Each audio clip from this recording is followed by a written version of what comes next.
오늘 기차 수첩은 뭐 가지고 오셨어요? 지난주에 제출된 국정감사 자료를 다시 보니까 올해 임금 지급이 이루어지지 않고 있는 노동자 19만 명.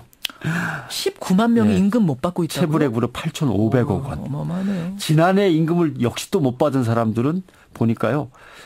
발생 금액이 1조 3천억이에요. 지난해 임금이 지불되지 않은 게. 예. 2009년 이후에 사상 최다액입니다. 그리고 올해 추석 명절을 앞두고 6월부터 8월 3개월간의 누적된 체불임금이 3,440억. 요때 다 몰려 있어요. 예, 그러니까 예. 우리가 한가위만 같아라 이런 말을 앞세우면서 한가위 명절을 쉬다 왔습니다만 땀 흘려 일한 사람들 중에 상당히 많은 사람들이 한가위 명절을 정말 없이 보냈고 힘들고 우울하게 보냈을 그러네요. 거다. 참 생각하면 민망한 일이죠. 안타깝네요. 근데 민망함과 안타까움이 여기서 끝나는 게 아닙니다. 노동자 문제에서. 부당 해고에 맞서서 추석을 굶으면서 지낸 노동자들도 많습니다. 누가 그렇죠? 뭐 여러 군데 있습니다만 대전의 한국타이어 먼저 가보겠습니다. 한국타이어. 뭐 기억나시는 사건 있죠? 그 노동자 14명이 돌연사했어요. 예, 예. 그러면서 죽음의 공장이다. 뭐 이렇게 불렸던 게 그게 9년 전, 9년 전, 9년 전, 8년 전 걸쳐서. 근데 그 이전 이후를 다 합치면은 의문의 죽음이 훨씬 많습니다.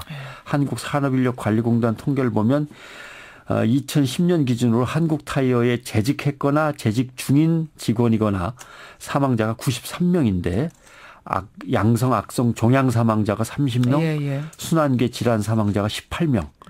이거 가지고서 계속 산재다 아니다 난리가 났었는데 맞아요. 1심 재판부는 직무와 관련이 있다. 2심 재판부는 직무와 관련이 없다. 엇갈렸어요. 엇갈렸죠. 1심하고 2심이. 예. 그래서 그때 한국타이어가 이명박 전 대통령 사돈기업에서 그 당시 대통령이죠. 예. 사돈기업이어서 이거 뭔가 좀 예우가 작동한 거 아니냐. 예. 이것도 논란이었잖아요. 논란이었죠. 그러나 분명히 나중에 밝혀진 것은 타이어에서 발생하는 미세먼지 배출량이 자동차 미세먼지의 20배를 넘고 납과 수은, 카드뮴 등 중금속 오염물질이 많이 들어있다는 건 분명히 밝혀졌습니다. 그랬었어요.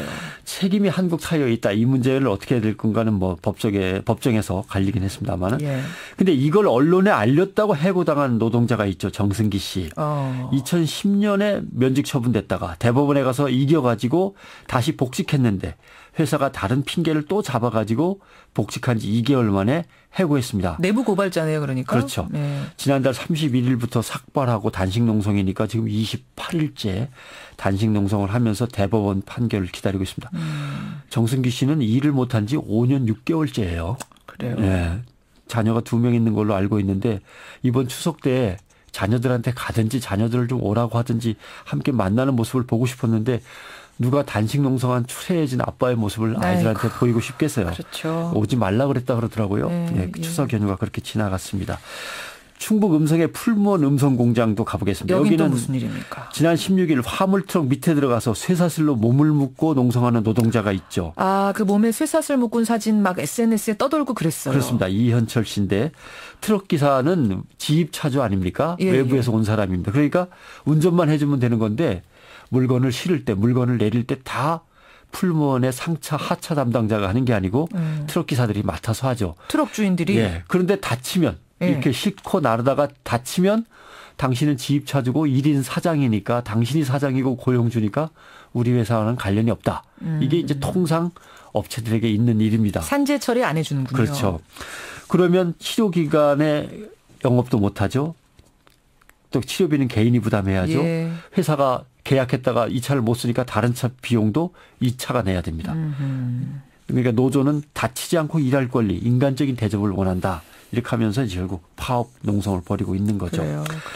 그리고 서울국가인권위원회 건물 시청 뒤에 광고탑에 여전히 기아자동차 하청업체 소속의 비정규직 노동자 최정명 한규엽 씨가 농성을 벌이고 있습니다. 여기는 오래되지 않았어요? 기아자동차 하청업체 114일째인데요. 114일째요. 법원에서 이 사람들은 노동자로 인정하고 빨리 받아주라고 정규직으로 판결했는데 기아차가 따르지 않고 있는 거죠. 그러니까 또 해고당했어요. 공중에 올라간 그 기간 동안에. 그러니까 땅에 있건 하늘에 있건 해고당하는 거는 뭐 손바닥 뒤집듯이 쉬운 거예요. 그러네요. 예, 하늘이 오히려 감옥입니다. 내려올 수도 없고 더 올라갈 수도 없고.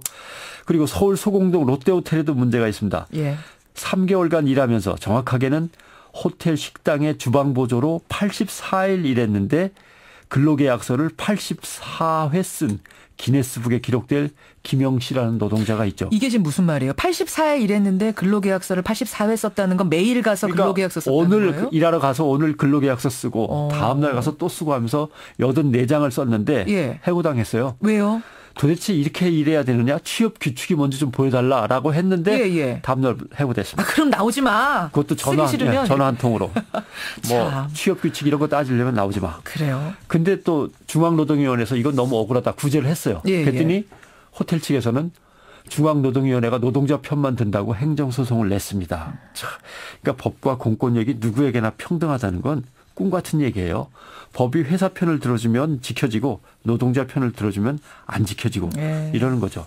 이렇게 성실한 노동의 가치가 무시당하고 노동의 결실이 다른 사람에게 독점되고 노동의 기회가 골고루 나눠지지 않는 나라에서 어려운 겁니다. 그러니까 공천 안심 번호가 중요한 게 아니고 일자리 안심 일자리가 중요한 거예요. 네, 그런 그러네요. 겁니다. 진짜 그러네요. 예, 예.